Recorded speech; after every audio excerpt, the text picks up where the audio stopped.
नमस्कार, IND mid session में आपका स्वागत है। मैं हूं मनोज सैनी। 5 बड़ी खबरों को लेकर आपसे रूबरू होंगे। इस दौरान आपको दिखाएंगे कि मध्य प्रदेश में आज सियासत नहीं बल्कि बरसात हो रही है और बारिश ने कहां कहां कहर बरपाया हुआ है। ऐसे में सरकार क्या कर रही है, लेकिन कहां ऐसा स्थान है जहां एक महिला की जान अटक गई, और भी बहुत कुछ है खबरों में। चलिए देखते हैं आज की 5 बड़ी खबर।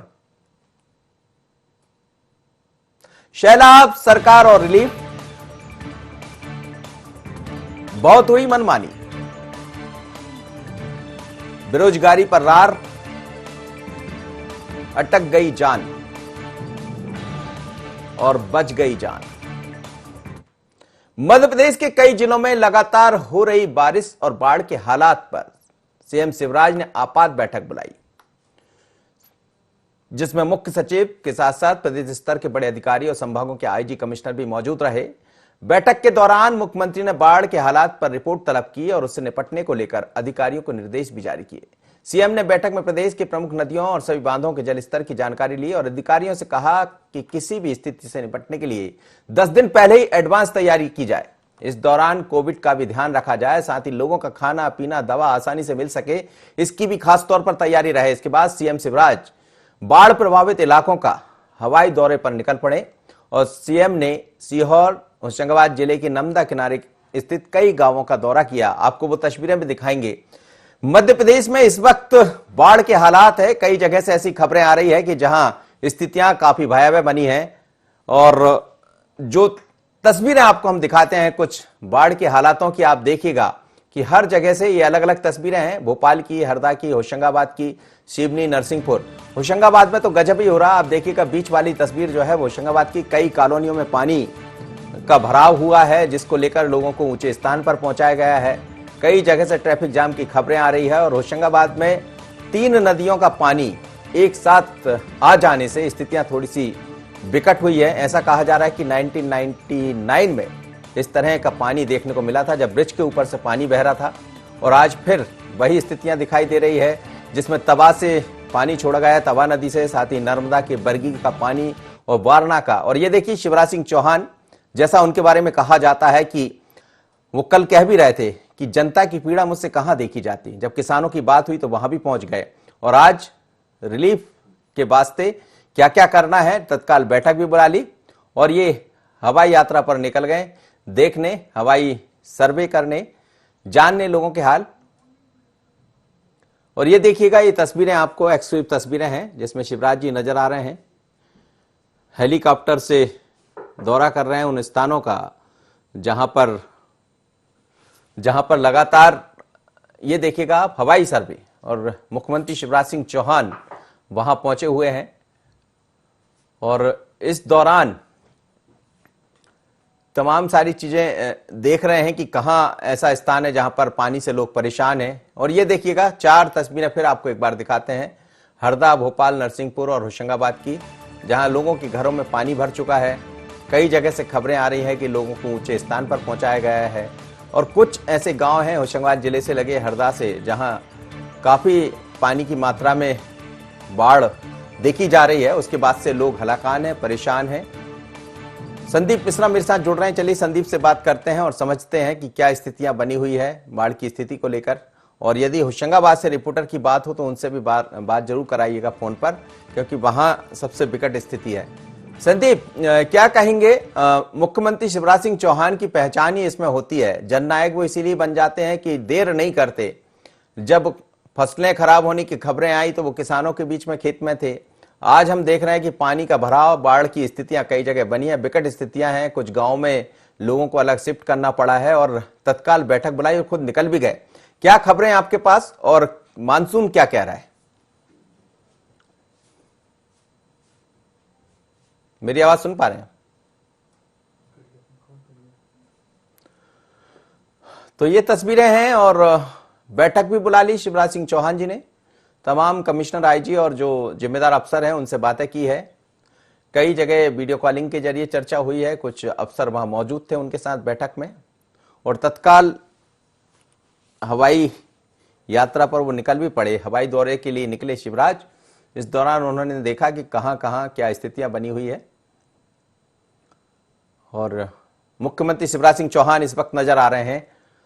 जो खबरें आ रही है उसमें अगले 24 घंटे में भी भारी बारिश होने की संभावना मौसम विभाग ने जताई है। कई ऐसे गांव हैं जहां खाली कराना पड़ा है प्रशासन को, खासकर होशंगाबाद डिस्ट्रिक्ट की बात करें तो वहां की स्थितियां ऐसी बनी हुई है, निरस्ता है। जिस तरह की चीजें दिखाई दे रही है वो तस्वीरें भी आपको दिखाएंगे। कुछ ऐसी तस्वीरें जहां पानी का काफी भराव हुआ है, विकट स्थितियां बनी हैं और लगातार इस तरह की खबरें सामने आ रही है।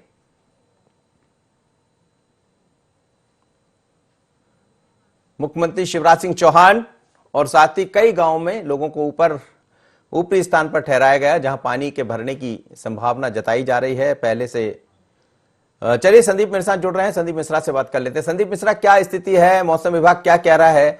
क्या बारिश और होने के आसार बढ़ रहे हैं? मुख्यमंत्री को हमने देखा जननायक के रूप में एक बार फिर निकल पड़े तत्काल। पूर्व की सरकार पर यही आरोप लगते थे कि वो वल्लभ भवन में बैठे रहते हैं और ये वल्लभ भवन से बाहर रहते हैं। जी बिल्कुल, जिस तरह से मुख्यमंत्री शिवराज सिंह चौहान संवेदनशील मुख्यमंत्री के रूप में जाने जाते हैं और वही छवि आज उनकी देखने को मिली है। प्रदेश में जिस तरह से भयावह स्थिति बनी है बारिश की, उसके तुरंत बाद आज मुख्यमंत्री शिवराज सिंह चौहान ने अपने कई सारे कार्यक्रम रद्द करते हुए तुरंत जनता के बीच पहुंचे। एक तरह से उन्होंने आज हालांकि हवाई सर्वे किया है, हेलीकॉप्टर के माध्यम से उन्होंने जो भी क्षेत्र बाढ़ प्रभावित हैं, जहां जहां भी अतिवृष्टि हुई है, उन सभी क्षेत्रों का उन्होंने दौरा किया है और तत्काल प्रभाव से अधिकारियों को आदेश उन्होंने जारी किया है कि सभी जगहों का आकलन करके और जो भी लोगों को उचित व्यवस्था की जानी चाहिए वो सारी व्यवस्था की जानी चाहिए, होनी चाहिए। तो मुख्यमंत्री ने यहाँ पर एक अपना संवेदनशीलता का परिचय दिया है और उम्मीद है कि जो लोगों को दिक्कतें हैं, जिस तरह से परेशानियां हो रही हैं, तो वो कहीं ना कहीं यहाँ पर प्रशासन अब यहाँ पर मुस्तैद होगा। संदीप, लेकिन ये भी बताइएगा कि स्थिति क्या है अभी, मौसम विभाग क्या कह रहा है और क्या अगले 24 घंटे में फिर बारिश दिखाई देगी? बाकी जिलों से क्या खबरें आ रही? बिल्कुल, देखिए, अगर हम मौसम विभाग की बात करें तो अगले 2-3 दिनों तक यही हालात बने रहने की उम्मीद जताई जा रही है। ग्रीन येलो कार्ड लगातार जारी किए गए हैं। करीब 2 दर्जन जिले ऐसे हैं जहां अतिवृष्टि की संभावना जताई गई है। भोपाल में भी काफी वर्षा की संभावना जताई जा रही है। अगले 2-3 दिनों तक, फिर से दोबारा कहना चाहूंगा कि अगले 2-3 दिनों तक स्थिति इसी तरह से बनी रहने की संभावना मौसम विभाग ने जताई है। जी जी। और कई, खासकर होशंगाबाद जिले की बात हम करें, वहां की स्थिति बड़ी विकट बनी हुई। कहा जा रहा है कि खतरे के निशान से 13-14 फीट ऊपर पानी बह रहा है। और किन जिलों से ऐसी खबरें आपके सामने?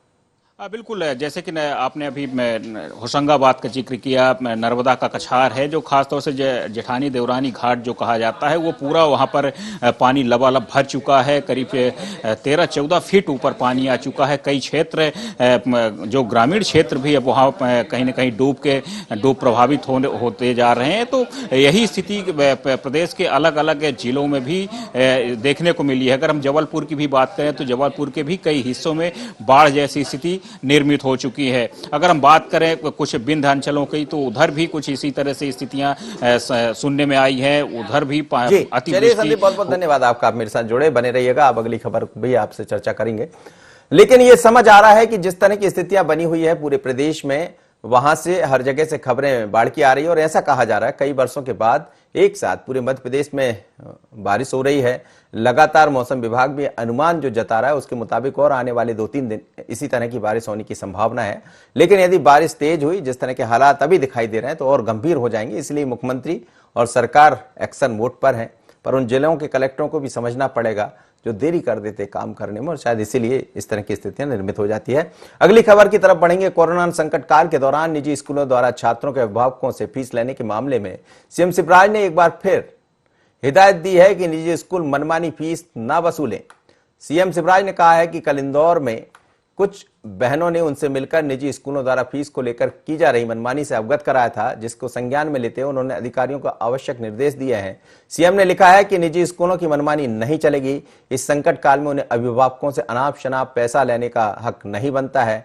बहुत हुई मनमानी जरा। और चलिए वो तस्वीर भी हम आपको दिखाते हैं जब महिला ने काफिला इंदौर में रुकवाया था। हम लगातार आपको दिखा रहे थे और ये देखिएगा, तस्वीर आपके सामने होगी। मैं सारे इंदौर की एक पेरेंट्स होने के नाते सभी के साथ आपसे एक रिक्वेस्ट करना चाहती हूँ कि ये जो फीस का मुद्दा है प्लीज सर इसको सॉल्व करें, जल्दी से जल्दी सॉल्व किया जाए। नहीं तो बहुत मेरे से प्रॉब्लम में और हमें स्कूल से बाहर खड़ा कर हम लोग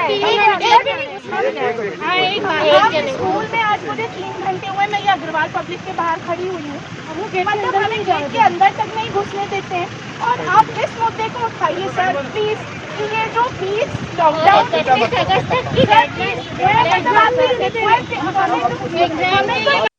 आजकल मैं ध्यान निर्देश दे रहा हूँ कि ऊटपटांग अनाप शनाप बड़ी हुई फीस वसूल नहीं कर सकते, और उसके लिए एक्ट बनाने की भी तैयारी है, उस पर भी हम विचार करेंगे, लेकिन त्वरित रूप से उनका जरूर देख लेना। चलिए, हमारे ब्यूरो चीफ बाबू शेख हमारे साथ जुड़ रहे हैं। बाबू से समझते हैं। बाबू, ये महिला कौन थी और जिनके साथ कुछ और भी महिलाएं नजर आ रही थी? क्या इंदौर के सभी स्कूलों में इस तरह की स्थितियां बनी हुई, निजी स्कूलों में जो मनमानी तरीके से फीस ले रहे हैं? क्योंकि सरकार तो पहले ही साफ कर चुकी है कि कोरोना का संकट है, जो अभिभावक है उनको मदद कीजिए और ऐसा परेशान मत कीजिए कि वो खुद परेशानी में आ जाए। हालांकि शिवराज जी ने काफी गंभीरता से लिया और निर्देश भी जारी किए। देखिए मनोज जी, आपको बता दूं, कल मुख्यमंत्री शिवराज सिंह चौहान का इंदौर में दौरा था और उस समय कहीं ना कहीं जब उनका काफिला निकल रहा था तो कुछ महिलाएं जो है रोड पर खड़ी थी, उनको देखकर उनका काफिला उन्होंने रोका और महिलाओं से और बच्चियों से बात की और उनके मन की जो पीड़ा थी वो मुख्यमंत्री शिवराज सिंह चौहान ने सुनी। तो महिलाओं का साफ तौर से कहना था, जो परिजन थे, कि जो अब उनके स्कूल और ये तो सब कुछ बंद है, लेकिन ऑनलाइन जो क्लासेस चल रही है उसमें मनमानी फीस कहीं ना कहीं जो है स्कूल और कोचिंग क्लास वाले जो वसूल रहे उस पर रोक लगाई जाए, क्योंकि कहीं ना कहीं कोरोना महामारी के बाद कहीं लोगों की नौकरियां चली गई है, तो कहीं लोग बेरोजगार हो चुके। उसके बाद भी जो है स्कूल की मनमानी या कोचिंग क्लासों की जो मनमानी है वो लगातार चल रही है। लेकिन इसको गंभीरता से लेते हुए मुख्यमंत्री शिवराज सिंह चौहान ने आज जिस तरीके से जो वीडियो कॉन्फ्रेंस के दौरान उन्होंने कहा है कि किसी भी प्रकार से किसी भी पेरेंट्स के साथ में मनमानी फीस नहीं वसूली जाए, उसको लेकर वो एक्ट भी बना रहे और उन्होंने कहीं ना कहीं प्रशासन को सख्त आदेश भी दिया है कि ऐसे लोगों पर कार्रवाई भी की जाए जो मनमानी से फीस वसूल रहे। मनोज जी जी, चलिए, बहुत बहुत धन्यवाद बाबू, आप मेरे साथ जुड़े। लेकिन ये खबरें अकेले इंदौर की नहीं है, बल्कि कई जगह से इस तरह की खबरें आ रही है कि जो निजी स्कूल है वो लगातार अपने मनमानी तरीके से फीस वसूल कर रहे हैं। उसको लेकर अभिभावक परेशान है, लेकिन मुख्यमंत्री शिवराज सिंह चौहान ने गंभीरता से इस पूरे मामले को लिया और कहा है कि बर्दाश्त के बाहर बात होगी। अगली खबर की तरफ हम बढ़ेंगे तो ये खबर कुछ अलग खबर है। कोरोना संकट के साथ हम इस खबर की बात कर रहे थे, ये दरअसल फीस की खबर थी जिसमें कई महिलाओं को, कई बच्चों को राहत मिली। लेकिन अब इसी तरह की एक खबर और है। देश भर में बेरोजगारी एक बहुत बड़ा मुद्दा और देश के भविष्य कहे जाने वाले युवाओं के लिए चिंता करने वाली बात है। तो वहीं छत्तीसगढ़ में बढ़ती बेरोजगारी को लेकर पूर्व सीएम रमन सिंह ने चिंता जाहिर करते हुए भूपेश सरकार पर निशाना साधा है। ट्वीट कर लिखा है कि भूपेश सरकार में युवाओं का भविष्य अंधकार में है। 14,580 शिक्षकों की भर्ती रुकी हुई है। बेरोजगार युवा और विद्या हड़ताल कर रहे हैं। नियुक्ति और बेरोजगारी भत्ते को लेकर अनुपूरक बजट में कोई प्रावधान नहीं है। इसी उपेक्षा के कारण युवा हरदेव की तरह आत्महत्या करने को मजबूर है। बेरोजगारी पर ये रार है, मतलब तकरार भी है, रार भी है। और आज अब लिख रहे हैं कि 14,580 शिक्षकों को बात जो कही जा रही, नियुक्ति अभी तक नहीं हुई है, जिसको लेकर तंज कसा है रमन सिंह ने। तो चलिए इस पर बात करते हैं। हमारे संवाददाता जुड़ेंगे रायपुर से, तो उनसे भी हम बात करेंगे। लेकिन लगातार बेरोजगारी की बात तो अब हर जगह से आने लगी, क्योंकि कोरोना का संकट अलग है, सरकारें परेशान है। कुलेश्वर मेरे साथ जुड़ रहे हैं। कुलेश्वर, फिर एक बार रमन सिंह ने आरोप लगाया है, तंज कसा है बेरोजगारी को लेकर। सरकार तो उनकी भी रही है 15 साल, कितना रोजगार मिल गया था लोगों को? देखिए मनोज जी, आपको बताना चाहूंगा कि 4 दिन का जो विधानसभा सत्र आहूत किया गया था, कल उसका आखिरी दिन था। विपक्ष ने तमाम विषयों को लेकर, तमाम जो जनहित के मुद्दे हैं उसको सदन में उठाने का पूरा प्रयास किया। इसमें मुख्य रूप से जो थी बेरोजगारी को लेकर, हाल ही में ही अगर बात की जाए, मुख्यमंत्री निवास के सामने जिस तरह से हरदेव सिन्हा जो मुख्यमंत्री से मुलाकात करने आया था, लेकिन उसको मिलने नहीं दिया गया था, जिसकी वजह से वो आत्मदाह कर लिया था और कुछ दिन इलाज चलने के बाद उसकी मृत्यु हो गई थी। तो कहीं ना कहीं बेरोजगारी का जो आलम है वो भारतीय जनता पार्टी के सरकार में भी था और कांग्रेस की सरकार में भी है। हालांकि भारतीय जनता पार्टी 15 साल तक छत्तीसगढ़ में राज की थी, लेकिन वो रोजगार जो है वो उपलब्ध नहीं करवा पाई युवाओं को। उस समय भी आक्रोश था बेरोजगारी को लेकर युवाओं में, और कांग्रेस की सरकार को हालांकि अभी 18 महीने ही हुआ है और अब भी जो छत्तीसगढ़ के युवा है उनको अब भी जो है कांग्रेस सरकार के खिलाफ आक्रोश है कि रोजगार जो है सरकार उपलब्ध नहीं करा पा रही है। बता दें कि चुनाव होने से पहले कोई भी सरकार हो, चाहे बीजेपी हो चाहे वो कांग्रेस हो, दावे तमाम करती है कि हमारी सरकार आते ही हम रोजगार उपलब्ध कराएंगे, लेकिन सरकार में आने के बाद कहीं ना कहीं युवाओं के साथ हमेशा छल किया जाता है। वो हमने 15 साल भारतीय जनता पार्टी की सरकार में भी देखा और अभी 18 महीने की कांग्रेस की सरकार में भी देखने को मिल रहा है। कहीं ना कहीं जो युवा वर्ग है, बेरोजगारी को जो आलम, उससे काफी परेशान नजर आ रहे हैं। इसको लेकर पूर्व मुख्यमंत्री डॉक्टर रमन सिंह ने आज ट्वीट के माध्यम से तंज कसा। उन्होंने साफ तौर पर कहा कि कोई अगर उम्मीद से मुख्यमंत्री निवास आता है मिलने के लिए, उसको मुलाकात करने नहीं दिया जाता और कहीं ना कहीं ऐसे ही जो बेरोजगार युवा है वो आत्मदाह करने विवश हो जाते हैं। तो कुल मिलाकर ये बयानबाजी भले ही है, लेकिन निश्चित तौर पर जिसमें जो नुकसान होता है, जो बेरोजगारी का माल झेल रहे युवा हैं आज, वो इधर से उधर भटक रहे हैं। तो कहीं ना कहीं सरकार को सोचना चाहिए, चाहे वो किसी की भी सरकार हो, बीजेपी की हो, कांग्रेस की हो, क्योंकि युवा जो है बड़ी ही सोच समझ के जो अपने मत का प्रयोग करते हैं। तमाम वायदे जो है चुनाव से पहले पार्टी करती है, लेकिन वही जब पार्टी सत्ता में बैठ जाती है तो कहीं ना कहीं बेरोजगारी का जो वादा उन्होंने करते हैं, जो कि हम रोजगार उपलब्ध कराएंगे, वो भूल जाती है। तो कुल मिलाकर ट्वीट पर जो है वार पलटवार जो है पक्ष और विपक्ष दोनों की तरफ से बेरोजगारी को लेकर चल रहा है। बिल्कुल चलता रहेगा, बार होगा, पलटवार होगा, लेकिन असली हकदार तो ऐसे ही मारा जाएगा, क्योंकि उसको तो चिंता है कि उसको रोजगार कब मिलेगा। और ये बेरोजगारी का तंज हर जगह दिखाई देता है, हर स्टेट में दिखाई देता है। और अब तो कोरोना ने और सरदर्द बना दिया है, परेशानियां बढ़ा दी है, आर्थिक स्थितियां ठीक नहीं है। ऐसे में कई चिंताएं बेरोजगारी की दिखाई दे रही। रोजगार युवा परेशान है और जब मौका विपक्ष को मिलेगा, लेकिन विपक्ष भी कभी पक्ष में रहा यानी सरकार में रहा। भोपाल का वीआईपी रोड हमेशा चर्चा में होता है। कई दफा वो युवा जो बड़ी तेज रफ्तार से गाड़ियां दौड़ाते हैं रात में, तो उसको लेकर चर्चा में आ जाता है।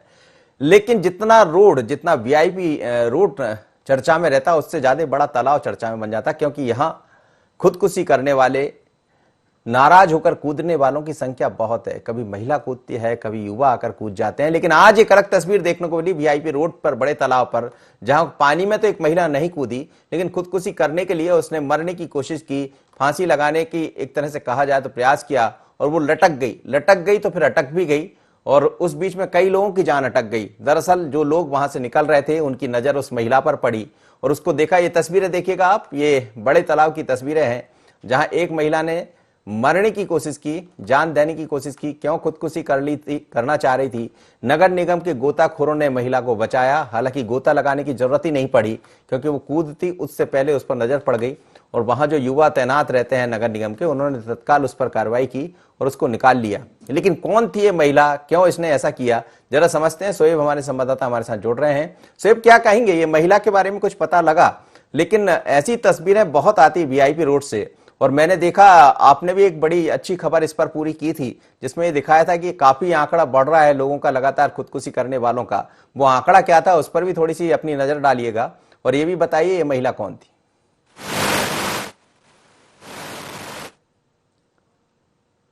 जी, आप अपना थोड़ा माइक ऊपर करिए तो आवाज आ जाएगी। चलिए तस्वीरें एक बार फिर देखिए, हम सोएब से जुड़ेंगे। और ये तस्वीरें हैं भोपाल के वीआईपी रोड की, जहां एक महिला ने सुसाइड करने का प्रयास किया है, और उसके बाद वहां जो गोताखोर तैनात थे उन्होंने बचा लिया। महिला, जैसा हम आपसे कह रहे थे, जान उसकी अटक गई, और वो लटक भी गई, जान भी अटक गई, और वहां से निकलने वालों की भी जान अटक गई। ये देखकर कि आखिर ये महिला करना क्या चाहती है, लेकिन जान बची लाखों पाए। और इस वक्त सोएब मेरे साथ जुड़ा है, सोएब से समझते। सोएब, मेरे सवाल आपने सुना होगा तो उसका जवाब दीजिए। कई दफा आपने इस पर खबरें की है, स्पेशल IND 24 ने खबर दिखाई है कि वीआईपी रोड, खासकर बड़ा तालाब जो है, वहां काफी लोग ऐसे पहुंचते हैं जो अपनी जान देना चाहते हैं। क्या है ये मसला, और खासकर इस महिला के बारे में बताइए।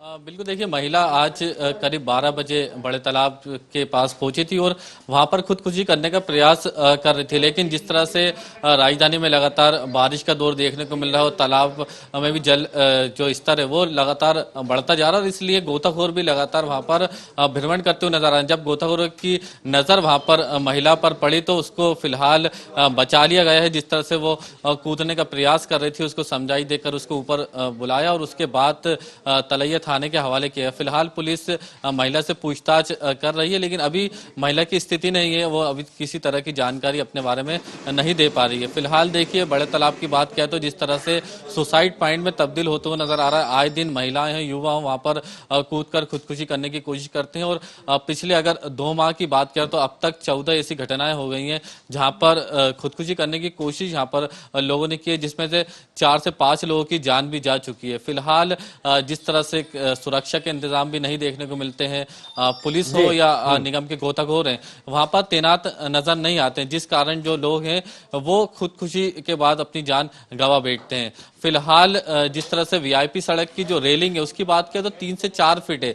आम लोग भी वहां पर खड़े होते तो कई घटनाएं ऐसी भी दिखाई दी है कि लोग वहां से टिक के खड़े और नीचे गिर गए। निगम कमिश्नर की बात करें तो उनका यह भी कहना था कि रेलिंग का जो साइज है उसको थोड़ा बढ़ाया जाएगा और जिस तरह 3 से 4 फीट की जो रेलिंग है उसको 6-7 फीट की जाएगी। चलिए निगाह बनाए रखिएगा शोएब, और निश्चित रूप से यदि उस रेलिंग की थोड़ी ऊंचाई बढ़ा देते हैं तो मुझे लगता है इस तरह की खबरों पर विराम भी लगेगा। लेकिन हम उन लोगों से कहते हैं जो बड़े आसानी से अपनी जिंदगी को दे देना चाहते हैं, जिंदगी जीने के लिए कुछ दिन रहिए, जिंदा दिली के साथ जिंदगी बिताइए और मजे मारिए। यदि कुछ परेशानी है तो उसमें मरने की क्या आवश्यकता है, लड़ने की आवश्यकता लड़िए। लेकिन ऐसी तस्वीरें भोपाल के बड़े तालाब से वीआईपी रोड से आती रहती है। संभलिएगा, जो लोग ऐसे करना चाहते हैं उनको भी संभलना चाहिए, प्रशासन को भी, क्योंकि उन घटना को रोक पाए। अगली खबर, मध्य प्रदेश में इन दिनों बाढ़ के हालात हैं जिनकी वजह से लोगों का जीना मुहाल हो गया है। कई लोग बाढ़ की चपेट में आए हैं। ऐसा ही एक मामला छिंदवाड़ा में सामने आया, जहां कल यानी 28 अगस्त को नदी उफान पर होने के कारण एक युवा बाढ़ में फंस गया और शाम होने की वजह से उसका रेस्क्यू नहीं किया जा सका और रात भर बाढ़ में फंसा रहा। ये तस्वीरें देखिएगा आप, तस्वीरें थोड़ी सी हैरान करने वाली है। एक युवा 24 घंटे वहां पर फंसा रहा, फिर एनडीआरएफ की टीम हेलीकॉप्टर की मदद से इसको रेस्क्यू की है। लेकिन ये तस्वीरें देखिएगा, और वहां पर हेलीकॉप्टर पहुंचा और फिर काफी लोग भी पहुंच गए। लेकिन अच्छी बात यह है कि 24 घंटे बाद भी वो वहां फंसा रहा। बाढ़ का पानी ज्यादा नहीं भरा या उसे तैरते आता होगा, लेकिन क्या स्थितियां, चलिए समझते हैं, हमारे संवाददाता जोड़ रहे हैं। सौरभ क्या कहेंगे, ये किस तरह का मामला है? क्या सच में 24 घंटे वो युवा वहां फंसा रहा? जी बिल्कुल, ये 24 घंटे फंसा रहा। और आपने कहावत सुने है कि जाको राखे सैया मार सके ना कोई, यही कहावत बिल्कुल सही बैठती है। क्योंकि ये जो युवक था, ये युवक पिछले 24 घंटों से पहाड़ पे उस झाड़ पे लटका हुआ था। वो झाड़ में रेगुलर पेंच का जलस्तर रेगुलर बढ़ रहा है, जिसके चलते वो ऊपर झाड़ पे करते, और उसके साथ में एक उसका पालतू कुत्ता भी था, जो जिसमें कल एनडीआरएफ की टीम लगी हुई थी कल से। मगर एनडीआरएफ की कल हेलीकॉप्टर भी आया था, मगर अंधेरा होने के और मौसम अत्यधिक खराब होने की वजह से कल वो हेलीकॉप्टर वापस चले गया था। आज पुनः एनडीआरएफ की टीम ने सुबह अपना रेस्क्यू ऑपरेशन चालू किया और उस युवक और उसके पालतू कुत्ते दोनों को एनडीआरएफ की टीम ने बचा लिया है।